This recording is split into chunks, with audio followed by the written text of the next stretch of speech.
Hola a todos y todas, ¿qué tal? Mi nombre es Felipe Bedoya, yo soy estudiante de segundo año de Ciencias Políticas de la Universidad Nacional Abierta y a Distancia y en esta oportunidad voy a hablarles sobre los modelos y tipos de control constitucional que se aplican en nuestro país, en Colombia, esto dando desarrollo a la segunda fase del curso de Derecho Constitucional Colombiano 2.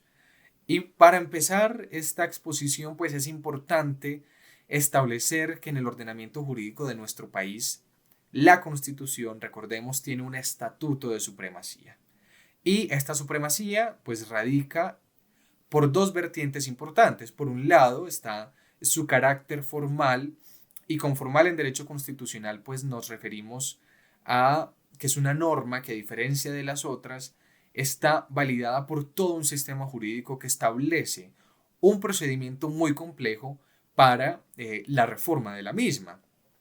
Y por otro lado está el carácter material, que se entiende en la medida en que esta carta contiene todos los derechos de los individuos, derechos fundamentales, frente al Estado y también contiene las libertades públicas. Como podemos ver, pues el artículo 4 de la Constitución Política nos dice que esta es norma de normas y que en todo caso de incompatibilidad entre la Constitución y la ley u otra norma jurídica, pues se aplicarán las disposiciones constitucionales, entre las cuales están los mecanismos de control de constitucionalidad. Y por esto vemos entonces que se establece esa preeminencia fundamental de la Constitución cuando existe incompatibilidad entre esta y una ley. Y con esto podemos entonces definir qué es el control de constitucionalidad.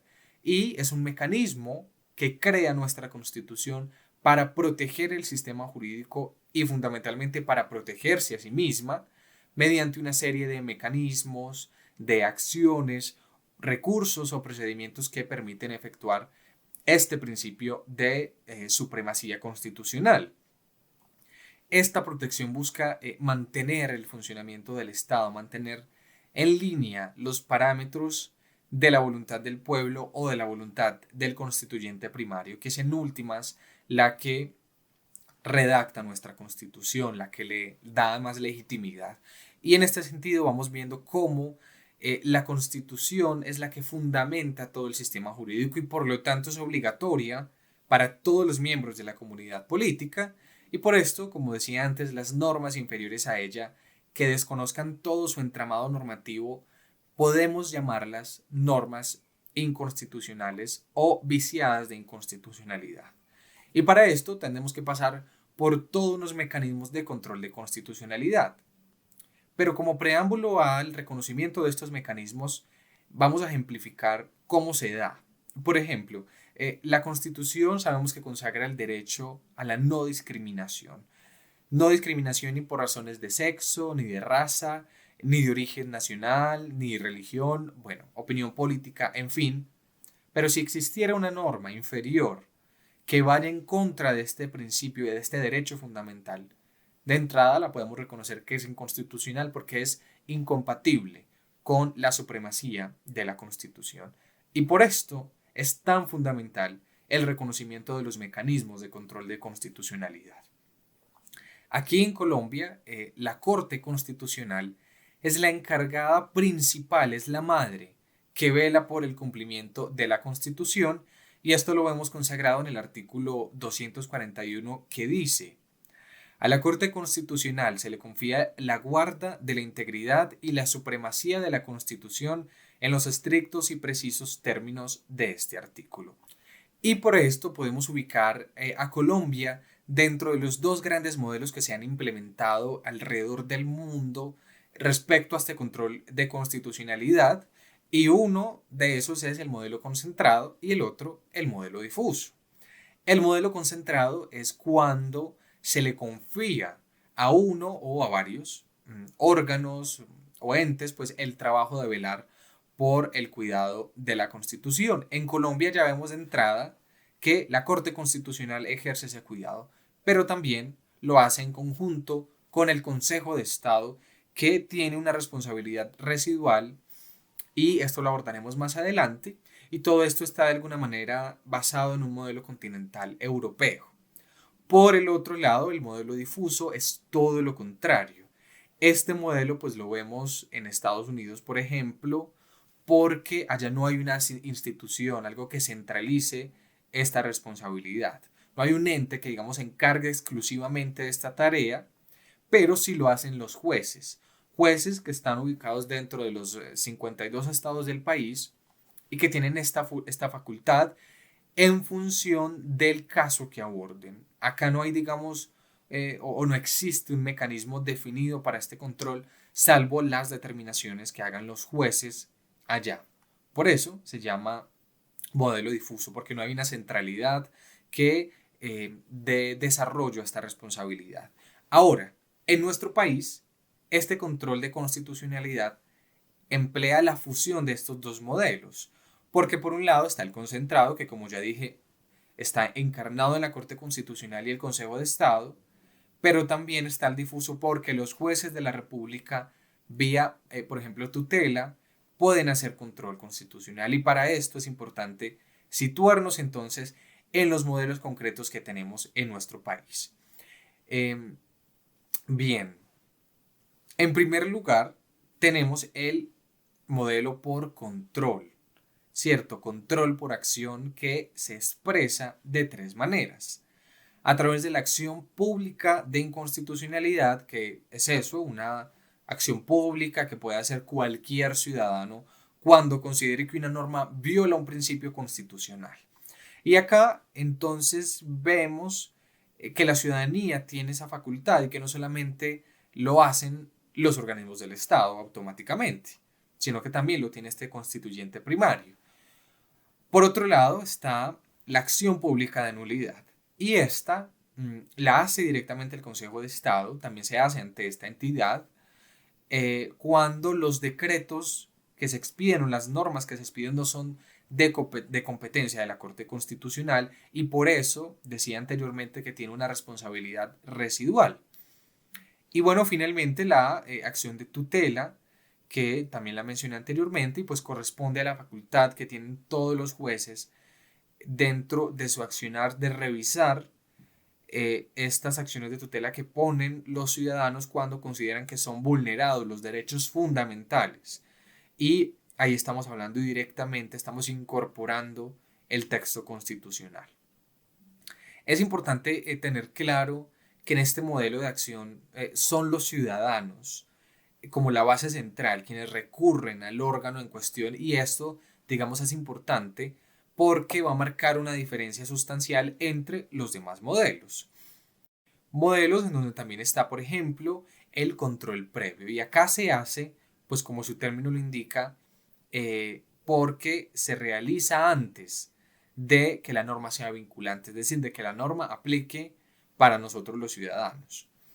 Después está el control posterior, que es un mecanismo de control que además se hace de manera automática, o sea, en ciertos casos puntuales, la Corte Constitucional debe obligatoriamente hacer la revisión pertinente y esto se da en unas condiciones muy concretas. Cuando, por ejemplo, hay decretos que se expiden, que expide el gobierno nacional en el marco de la declaración de un estado de excepción.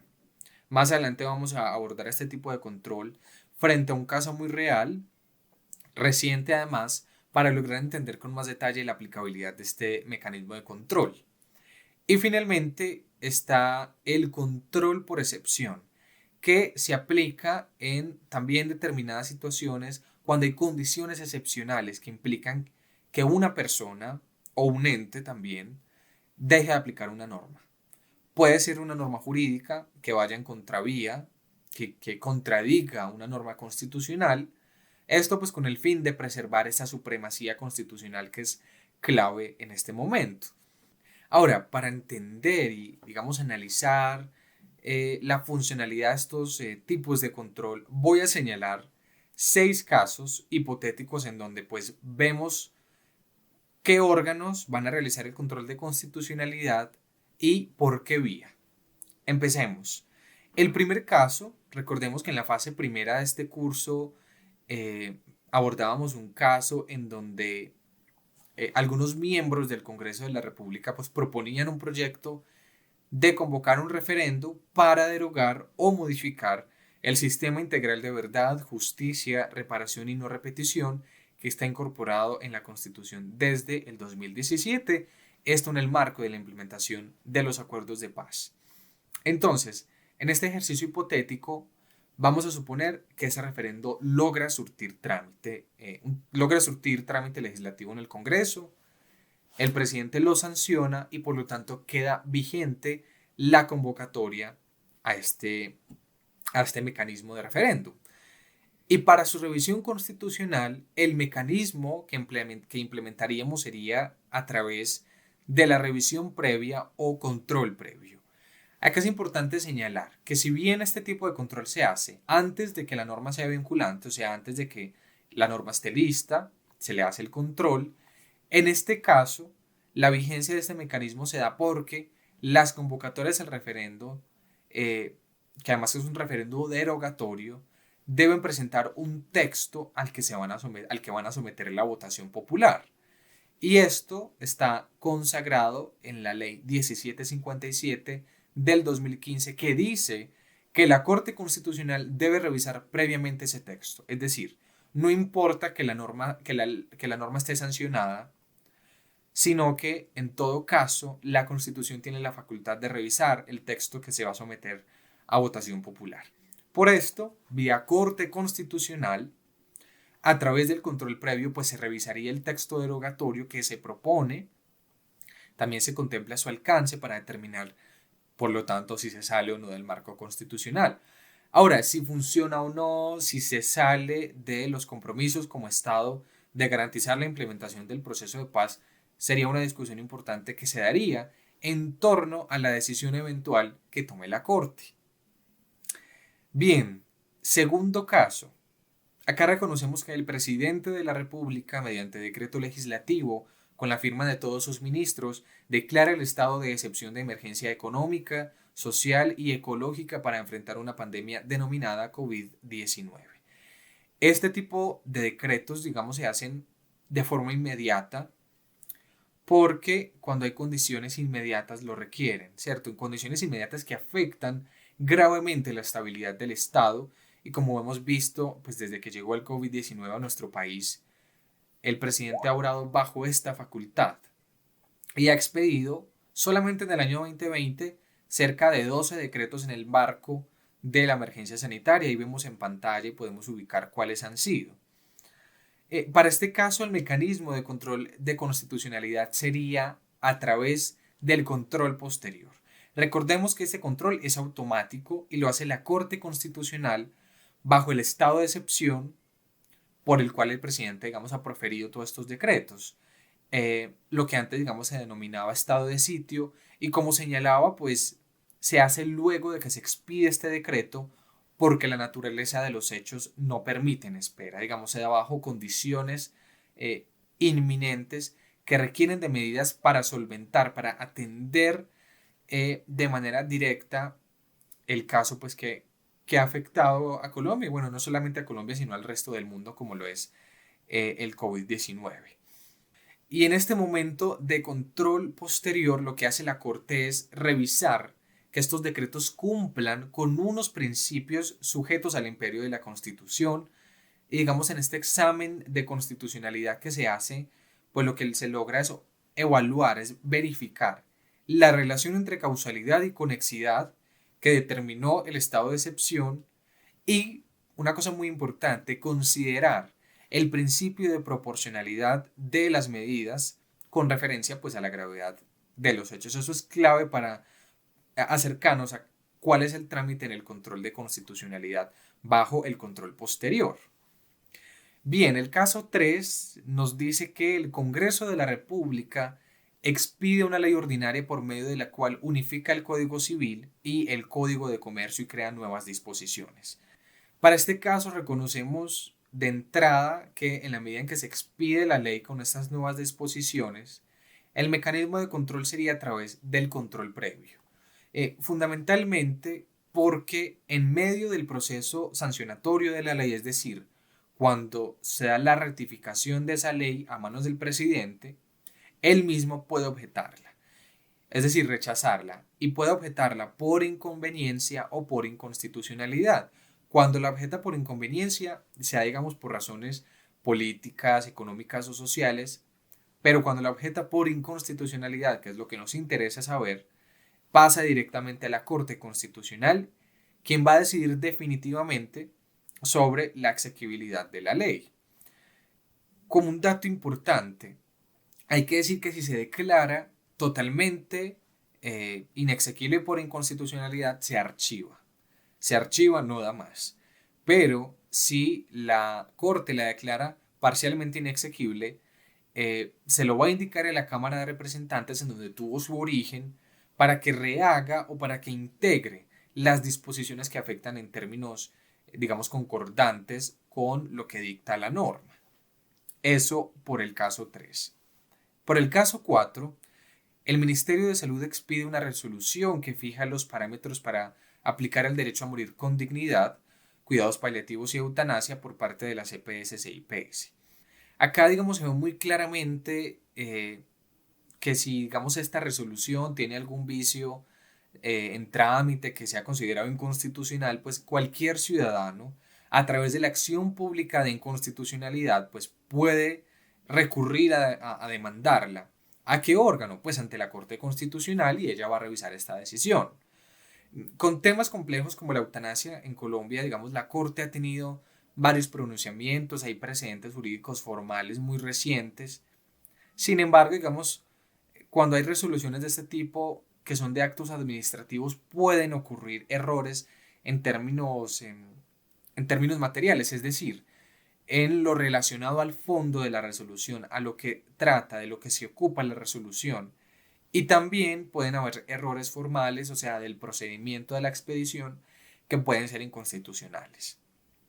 En el caso 5, rápidamente nos dice que el Congreso expide un acto legislativo para modificar el artículo 11 de la Constitución y establece que en ciertos casos la ley podría determinar la aplicación de la pena de muerte como sanción a ciertos delitos. Aquí está muy claro, se remite directamente al control previo, porque hablamos de un proyecto de ley estatutario. Y recordemos que en Colombia las leyes estatutarias son las que regulan los derechos fundamentales.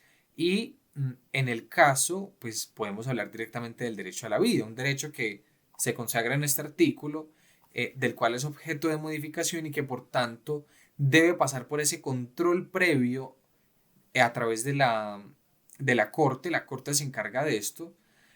Y acá, pues aprovecho para recordar, para reafirmar lo que decía anteriormente. Dependiendo del grado de inexequibilidad que declare la Corte, la ley no va. Pero cuando se trata de asuntos estatutarios y de entradas inconstitucional, simplemente la ley no pasa, no va a ser vinculante para la ciudadanía.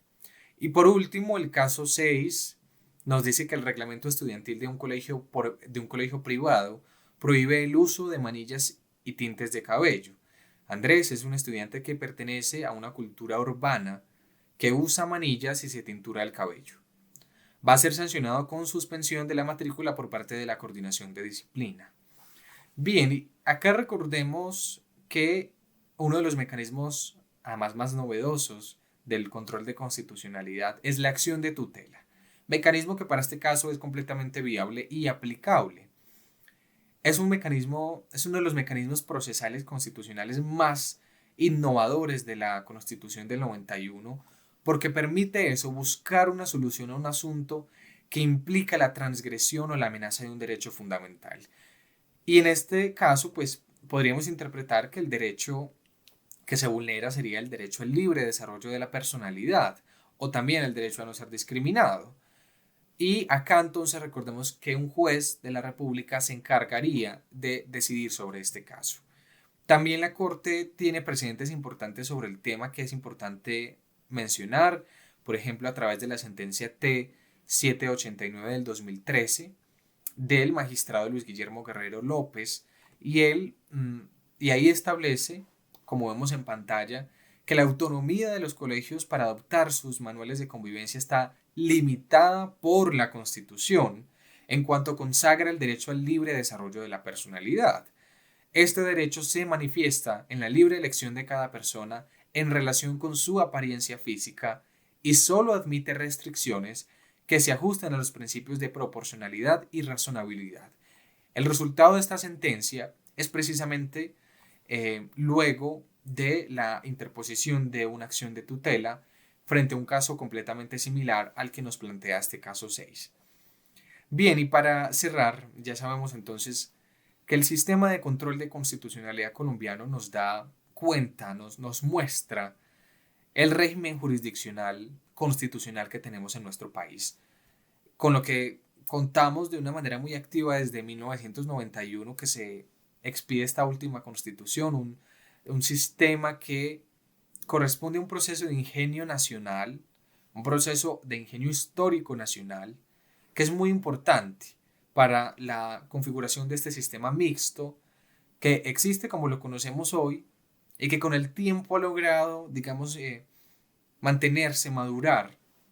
Y todo esto pues sin duda ayuda al fortalecimiento del Estado de Derecho, que lo que busca entre otras cosas es una sociedad más igualitaria. Y en este sentido quiero cerrar con una frase muy importante del ex magistrado y presidente de la primera Corte Constitucional, Carlos Gaviria, que dice: mientras no exista igualdad como un fundamento social, no es posible que las personas sean libres y por tanto creo que la construcción de una sociedad de personas libres pasa por la construcción de una sociedad igualitaria.